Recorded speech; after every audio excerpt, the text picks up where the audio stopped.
dun dun dun dun dun dun dun dun dun dun. So வணக்கம் தோழர்களே, another new video. So ரீசெண்டாக வந்து ஒரு வீடியோ இன்ஸ்டாவில் ரீல்ஸ் ஸ்க்ரோல் பண்ணுறப்போ ஒரு வீடியோ பார்த்தேன், ஃப்ளோ ஸ்டேட் அப்படின்னு ஒரு வீடியோ. அண்ட் அதை பற்றி என்னோட பர்ஸ்பெக்டிவ் வந்து இந்த சேனலில் போடணும்னு நினச்சேன். So that my college friends you guys அதை பார்த்து உங்களுக்கு ஏதாச்சும் அதில் ஒரு பர்ஸ்பெக்டிவ் தோணுச்சுன்னா கமெண்ட்டில் போடுங்க, இல்லை லைஃப்பில் இம்ப்ளிமெண்ட் பண்ணி பாருங்கள், வாழ்க்கை சிறப்பாக இருக்கும். That's about this video. ஆக்சுவலாக இதை பேசுகிறதுக்கு நானே ஒரு தகுதியான ஆளாக என்னன்னு தெரியலன்னா சொல்கிறேன். அது ஃப்ளோ ஸ்டேட்னா என்னன்னு சொல்கிறப்பயே வந்து தெரியும் இதுக்கு நான் வந்து தகுதி பெற்றவனா இல்லையா அப்படிங்கிறது. So yeah, that's what I recently came across this video that talks about the flow state on Instagram, and I just want to put my perspective on it so that you guys can watch it and implement if you can, if you need. Yeah, that's it. That's what we are gonna see in this video, and this video is gonna be about flow state.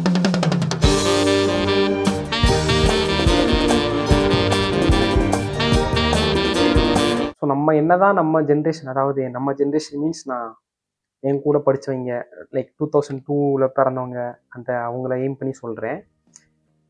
என்னதான் வந்து நாங்களாம் வந்து Bruce Lee படம் வந்து பார்த்து வளராட்டினாலும், like Bruce Lee படம் வந்து அவ்வளோவா பார்க்கல, அவரோட ஃபிலாசபிலாம் அவ்வளோ படிக்காட்டினாலும் ப்ரூஸ்லியோட இந்த கோட்ஸ் வந்து நம்ம கண்டிப்பாக யார் மூலியமாச்சும் கேள்விப்பட்டிருக்கோம். நான் வந்து எங்கள் அப்பா மூலியமாக கேள்விப்பட்டேன். அப்புறம் வந்து இப்போ வந்து இன்ஸ்டாவில் அதெல்லாம் பார்க்குறேன். ஏன்னா நான் பி லைக் வாட்டர் அப்படின்ட்டு, தண்ணீர் போல் இருங்கள் அப்படின்ட்டு அர்த்தம் தமிழில். ஓகே, ஸோ ஃப்ளோ ஸ்டேட் வந்து ஹைலி ரிலேட்டபிள் டு தட் அப்படின்னு நினைக்கிறேன். அவர் வந்து என்ன நினச்சி சொன்னான்னு தெரியல, அவர் வந்து ஃபைட்டை வச்சு சொன்னாரா அப்படின்னு தெரியல. பட் இப்படி தண்ணி வந்து எந்த ஒரு ஷேப்புக்கு ஏற்றாலும் அடாப்ட் ஆகிக்கும். அதை வந்து இத்தினூண்டு கோப்பையில் போட்டாலும் உள்ளே நுழைஞ்சிரும், இல்லை வந்து பெருசாக ஒரு இடத்துல விட்டாலுமே அப்படியே ஃப்ரீயாக ஃப்ளோ ஆகும். So that's all about flow state. அப்படியே கிளைட் ஆகணும் லைஃப்பில். இப்போ நான் இந்த ஃப்ளோ ஸ்டேட்டை பற்றி என்ன யார் யாரெல்லாம் என்னென்ன பேசியிருக்காங்க அப்படிலாம் வந்து பார்க்கல. ஸோ ரிசர்ச் பண்ணி பார்க்குறப்ப யூடியூப்பில் நிறைய பேர் வந்து ஃப்ளோ ஸ்டேட்டை வந்து ஒர்க்கில் இம்ப்ளிமெண்ட் பண்ணுறதை பற்றி தான் பேசியிருந்தாங்க. ஏன்னா அந்த ஃப்ளோ ஸ்டேட்டை வந்து நீங்கள் ஒர்க்கில் இம்ப்ளிமெண்ட் பண்ண ஆரம்பிச்சிட்டிங்க அப்படின்னா ஒர்க்கோட எஃபெக்டிவ்னஸ்ஸு, அதாவது நீங்கள் ரொம்ப ஃபாஸ்ட்டாகவே அதை வந்து அந்த ஒர்க்கை வந்து முடிச்சிடுவீங்க.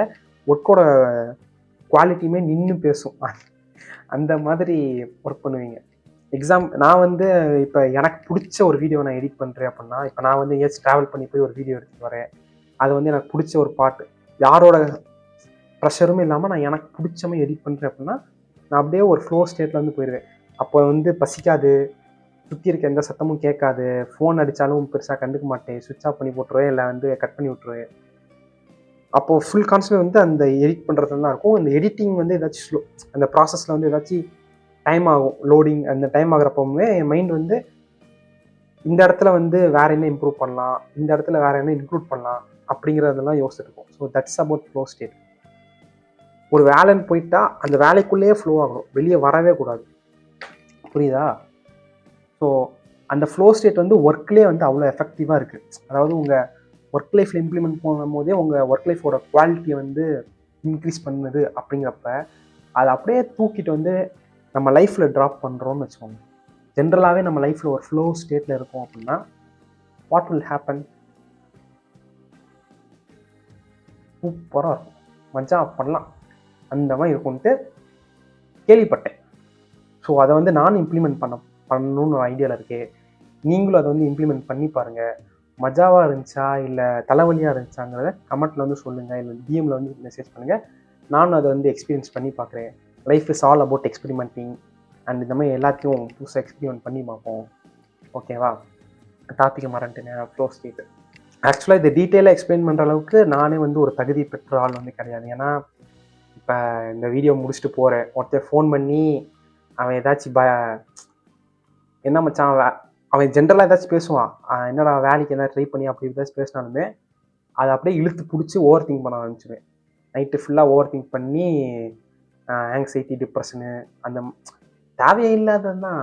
ஆனால் நான் அதுக்கு மாதிரி பண்ணுவேன். என் மனசு இந்த மாதிரி ஓவர் திங்க் பண்ணும். ஸோ அதெல்லாம் கட் பண்ணுறதுக்கு இந்த ஃப்ளோ ஸ்டேட் வந்து ஒரு ஹெல்ப்ஃபுல்லாக இருக்கும். நான் ஜென்ரலாக இந்த மாதிரி ஃப்ளோ ஸ்டேட்டில் கூட போனதில்லை. ஆனால் இந்த வீடியோ இந்த சேனலில் நான் போடுறேன், திடீர்னு என் நான் எப்பயாச்சும் எடுத்து பார்ப்பேன். அப்படி பார்க்குறப்ப என் மனசு உறுத்தும், நீயே ஃப்ளோ ஸ்டேட் பற்றி பேசியிருக்க, நீ என்னடா இம்ப்ளிமெண்ட் பண்ணாமல் இருக்க அப்படின்ட்டு. அதனால் இந்த வீடியோ நீங்கள் பார்த்துட்டு இருக்கீங்கன்னா, it's a sign from universe that implement flow state in your life. Implement பண்ணி பார்ப்போம் என்ன நடக்குது அப்படின்ட்டு. நல்லா இருந்தால் வச்சுப்போம், நல்லா ஆட்டி தூக்கி போட்டுருவோம். ஃப்ளோ ஸ்டேட்டாக லைஃப்பில் எப்படி இம்ப்ளிமெண்ட் பண்ணுறது? ஃபஸ்ட்டு டிஸ்ட்ராக்ஷன்ஸை கட் பண்ணணும். டிஸ்ட்ராக்ஷன் கட் பண்ணுறதுனா ஃபஸ்ட்டு நம்மளுக்கு என்ன டிஸ்ட்ராக்ஷன் அப்படிங்கிறத நோட் பண்ணணும்.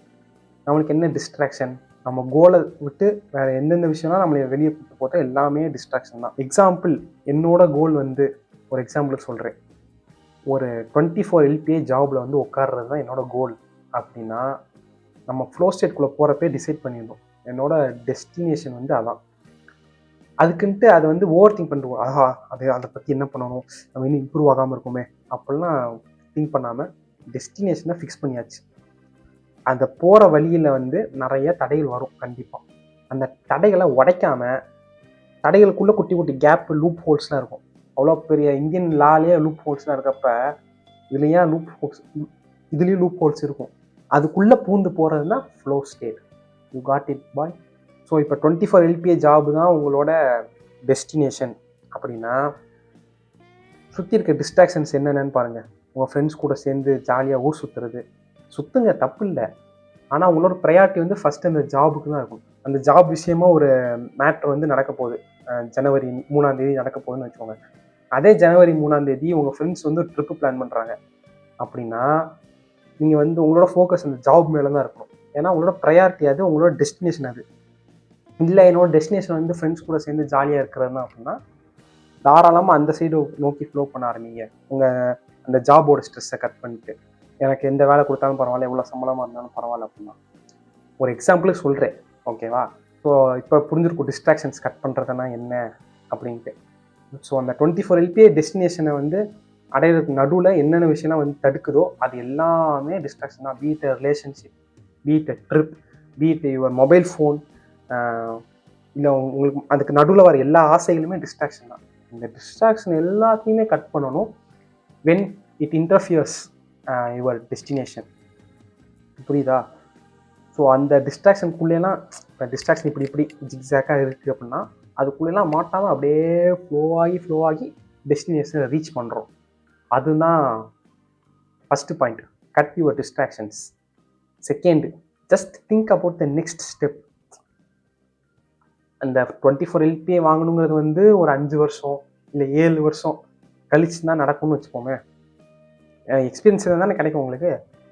ஸோ நான் அதை வாங்கணும், அதை என்ன பண்ணணும் அதை வாங்குறதுக்கு அப்படின்ட்டு 5 வருஷத்துக்கு அப்புறம் நம்ம என்ன பண்ணணும் அந்த ஐடியாவை யோசிக்காமல், நாளைக்கு நம்ம என்ன பண்ணணும் அதை யோசித்தா போகணும். இப்போ நான் TCSலேருந்து ஒர்க் பண்ணிருக்கேன், மேனேஜர் வந்து ஒரு டாஸ்க் தராரு, இல்லை 2 டாஸ்க் தராருன்னு வச்சுப்போம். தம்பி இதையும் பண்ணு இதையும் பண்ணு அப்படிங்கிறாங்கன்னா, அதில் எந்த டாஸ்க் பண்ணால் நம்மளோட ப்ரொஃபைல் அதிகமாகும், நம்மளோட இந்த பையன் இதை சூப்பராக பண்ணியிருக்கான்ப்பா, இவனுக்கு இந்த சம்மந்தமாக நிறைய ப்ராஜெக்ட்ஸ் தரலாம் அப்படின்னு புரியுதா என்ன சொல்ல வரேன்ட்டு? ஸோ அந்த விஷயத்தில் ஃபோக்கஸ் பண்ணணும். இப்போ நான் வேலை பார்த்துட்டே இருக்கேன், இன்னைக்கு ஈவினிங்குள்ளே இந்த நம்ம டார்கெட் அச்சீவ் பண்ணுறதுக்கு என்ன பண்ணலாம் அப்படின்னு யோசிக்கணும். இல்லை வந்து நாளைக்கு நம்ம வந்து இதோட பெட்டராக என்ன பண்ணலாங்கிறத யோசிக்கணும். நாளைக்கு வேலையை முடிச்சதுக்கப்புறம் நாளைக்கு என்ன பண்ணலான்னு யோசிக்கணும். டெஸ்டினியை ஃபிக்ஸ் பண்ணிடுங்க, அதை தூக்கி மைண்டுக்குள்ளே போட்டுருங்க பின்னாடி, அது பின்னாடி ப்ராசஸ் ஆகிட்டு இருக்கட்டும். இப்போ ப்ரெசன்ட் ஸ்டேட்டில் அடுத்து என்ன, அதாவது குட்டி குட்டி ஸ்டெப்பை மட்டும் ஃபோக்கஸ் பண்ணுங்கள். Being present and focus on little next steps. பாஸ்ட்டை பற்றி யோசிக்காமல் ஃப்யூச்சரை பற்றி யோசிக்காமல். So you will flow on the present. Second point note பண்ணிக்கோங்க. Third point, do it even if you don't like it. அந்த ப்ராஜெக்ட் வந்து பிடிக்காது தான், அந்த ப்ராஜெக்ட் பண்ண இஷ்டமே இல்லை, அது என்னோட எத்திக்ஸ்குள்ளே வரல, பரவாயில்ல, நான் என் டெஸ்டினேஷனுக்கு போகணும், அதுக்கு நான் ஃப்ளோ ஆகிறதுக்கு இது ஒரு ஆப்ஷனாக வச்சுக்கிறேன்.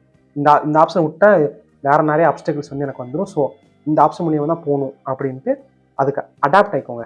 இந்த தண்ணி எக்ஸாம்பிள் முன்னாடி சொன்னேன்ல, தண்ணியை வந்து இவ்வளோ பெரிய வாட்டர் பாட்டிலில் போட்டாலுமே அடாப்ட் ஆகிக்கும், சின்னூண்டு இடத்துல போட்டாலுமே அடாப்ட் ஆகிக்கும். ஸோ அந்த மாதிரி அந்த டாஸ்க் என்னென்ன மோசமான டாஸ்க் நம்ம எத்திக்ஸ்குள்ளேயே வரல, ரொம்ப ப்ரெஷரான டாஸ்க் அப்படின்னாலும் நம்மளோட டெஸ்டினேஷனுக்கு இது தேவை. ஸோ இதில் நான் அப்படியே ஃப்ளோ ஆக போகிறேன், இல்லை அப்படியே அடாப்ட் ஆகி ஃப்ளோ ஆக போகிறேன் அப்படின்ட்டு அப்படியே போயிடுது. புரியுதா? This is the flow state. இந்த 3 விஷயத்த பண்ணி ஃப்ளோ ஸ்டேட் உங்கள் லைஃப்பில் வந்து இம்ப்ளிமெண்ட் பண்ணி பாருங்கள். நானும் இம்ப்ளிமெண்ட் பண்ணி பார்க்குறேன். பட் ஸோ அந்த எல்லா காயினுக்குமே 2 சைடு இருக்க மாதிரி ஃப்ளோ ஸ்டேட்டுக்கும் நெகட்டிவ் திங்ஸ் இருக்குது. நான் முன்னாடியே சொன்னேன்ல, நீங்கள் வேலையை வந்து அந்த 24 LPA ஜாபு தான் எனக்கு வந்து ப்ரையாரிட்டி அப்படின்னு வச்சிட்டிங்கன்னா மற்ற எல்லாமே டிஸ்ட்ராக்ஷன்ஸாக மாறிடும். அப்படி டிஸ்ட்ராக்ஷன்ஸாக மாறிடுச்சு அப்படின்னா நீங்கள் அது எல்லாத்தையும் கம்மி பண்ண வேண்டிய நிலைமைக்கு வந்துடும். அப்படி பண்ணுறப்ப உங்கள் ரிலேஷன்ஷிப், அதாவது உங்கள் ஆளாக இருக்கட்டும், இல்லை உங்கள் ஃப்ரெண்ட்ஸாக இருக்கட்டும், இல்லை உங்களுக்கு நெருங்கிய நண்பர்கள் யாராக இருந்தாலுமே அவங்க கூட பேசுறது, அவங்களோட பாண்டு எல்லாமே வீக் ஆயிரும். உங்களுக்கு பிரேக்கப் ஆகலாம், உங்களுக்கு பிடிச்சவங்க உங்களை விட்டுட்டு போகலாம். என்னதான் நடந்தாலுமே ஃப்ளோ ஸ்டேட்டில் இருக்கப்ப என்ன பண்ணணும்? அவளா வந்தால் மாசு, வராட்டி அவளுக்கு லாஸு அப்படின்ட்டு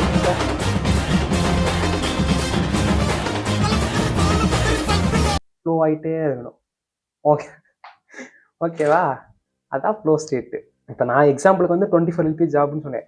நீங்கள் வந்து மொத்த லைஃப்பையும் என்ஜாய் பண்ணுறது தான் என்னோட டார்கெட்டு, எல்லாத்தையுமே டெஸ்ட் பண்ணி பார்ப்பேன், எல்லாத்தையுமே எக்ஸ்பீரியன்ஸ் பண்ணணும் அப்படிங்கன்னா பண்ணுங்க, தாராளமாக ஃப்ளோ ஆகுங்க லைஃப்பில். எவன் என்ன சொன்னாலும் கண்டுக்காமல் கட் பண்ணி விட்டுட்டு ஃப்ளோ ஆகுங்க. பட் இன்னொன்று என்னென்னா, அப்படி ஃப்ளோ ஆகிறப்ப அசால்ட்டாக இருந்துக்கூடாது. அதாவது நம்ம ஃப்ளோ ஆகிறப்ப நிறையா மிஸ்டேக்ஸ் பண்ணுவோம். அந்த மிஸ்டேக்ஸை வந்து நோட் பண்ணி வச்சுக்கணும். ஃபீல் பண்ணாமல், மிஸ்டேக்ஸ் நினச்சி ஃபீல் பண்ணாமல் நோட் பண்ணி வச்சுட்டு மறுபடியும் அதே மாதிரி ஒரு சுச்சுவேஷன் வரப்போ அந்த மிஸ்டேக்கை பண்ணாமல் வேறு மாதிரி இம்ப்ளிமெண்ட் பண்ணி ஃப்ளோ ஆகி போயிடுது. புரியுதா? இந்த 2 நெகட்டிவ்ஸ் வந்து இருக்குது. நிறையா மிஸ்டேக்ஸ் பண்ணுவோம், நிறையா இழக்க வேண்டியது இருக்கும் ஃப்ளோ ஸ்டேட்டில் இருக்கிறப்ப. ஆனால் அதையும் ஜாலியாக அப்படியே எடுத்துக்கிட்டு ஃப்ளோ ஆகி போனீங்க அப்படின்னா ஒரு மாதிரி கொஞ்சம் ப்ரெஷர் இல்லாமல் ஃப்ளோவாக லைஃப்பில் வாழலாமோ அப்படின்னு எனக்கு ஒரு ஃபீல் இதை இம்ப்ளிமெண்ட் பண்ணால். ஸோ அதனால தான் நான் இதை வந்து இம்ப்ளிமெண்ட் பண்ணணும் அப்படின்னு ஆசைப்பட்றேன். அண்ட் நீங்களும் அதை வந்து இம்ப்ளிமெண்ட் பண்ணுறாங்க. ஸோ இந்த ஃப்ளோ ஸ்டேட்டை வந்து பேசுகிறப்ப இதை பற்றி பேச மறந்துட்டேன். லைஃப்பில் வந்து இந்த 80-20 ரூல்வாங்கள்ல, நிறையா புக்கில் பார்த்துருக்கேன். ஸோ லைஃப்பில் 80% வந்து உங்கள் கண்ட்ரோலே இல்லை, 20% உங்கள் கண்ட்ரோலே இருக்குது. எக்ஸாம்பிளுக்கு நீங்கள் வேலை பார்க்குறீங்க, உங்கள் கிளைண்ட்டை வந்து ஷார்ப்பாக 9:03 மீட் பண்ணணும், அப்படி இல்லாட்டி அவர் கோச்சுக்குவார் அப்படின்னா நீங்கள் என்ன தான் வண்டி எடுத்துகிட்டு முன்னாடியே கிளம்பி ஸ்பீடாக போனாலுமே மழை வந்து கெடுக்கும், ரோட்டில் ஏதாச்சும் ஆக்சிடென்ட் நடந்து கெடுக்கும். அந்த மாதிரி 80% உங்கள் கண்ட்ரோலே இல்லை, மீதி 20% தான் நம்ம கண்ட்ரோலில் இருக்குது. ஸோ இந்த 20% கரெக்டாக பண்ணி ஃப்ளோ ஆகி போகணும்.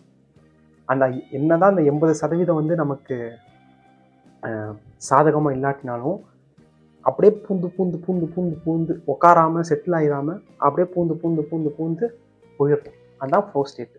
கண்டுக்கவே கூடாது அந்த 80%. நம்ம கண்ட்ரோலே இல்லை, அப்புறம் என்ன? அது நடந்தால் என்ன, நடக்காட்டி நமக்கு என்ன?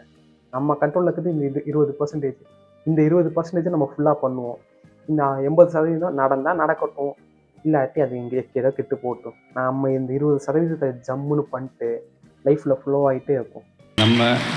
நம்ம வேலை, நம்ம கடமையை செம்மையாக செஞ்சுட்டு அந்த நதி மாதிரியே போய்கிட்டே இருக்கணும். ஃப்ளோ ஆகி எங்கே போக போகிறோம்? எல்லாம் கடைசியில் செத்து தான் போக போகிறோம். ஃபைனல் டெஸ்டினேஷன் அதானே. நடுவில் என்ன தான் நம்மளோட ஆசைகள், நம்மளோட கோல்ஸ்லாம் இருந்தாலுமே அந்த கோல்ஸ்லாம் அச்சீவ் பண்ணிட்டு என்ன ஆக போகிறோம்? சாலா மர்கையானா.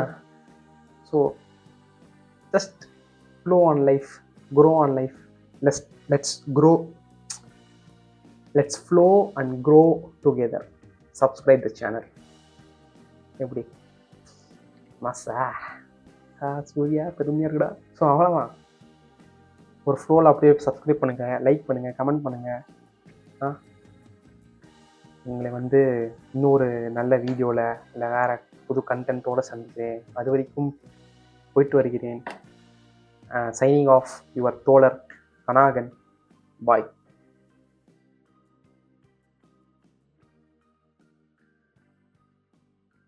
ஸோ இப்போ நம்ம அந்த ஃப்ளோ ஸ்டேட்டை பற்றி பேசணும்ல, இதை வந்து ஆல்ரெடி தேவிஸ்ரீ பிரசாத் என்கிற புலவர் அவரோட பாடலில் வந்து குறிப்பிட்டிருக்காரு.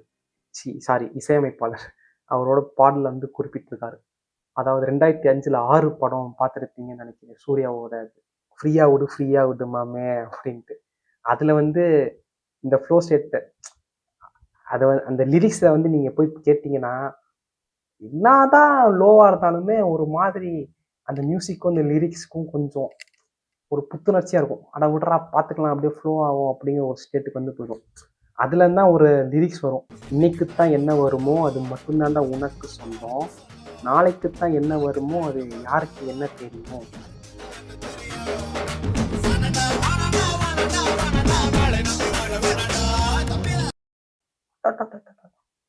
இப்போ இந்த வீடியோவை பார்த்து முடிச்சுட்டு போயிட்டு ஃப்ரீயா விடு மாமே பாட்டை போட்டு கேட்குறீங்க, ஓகேவா?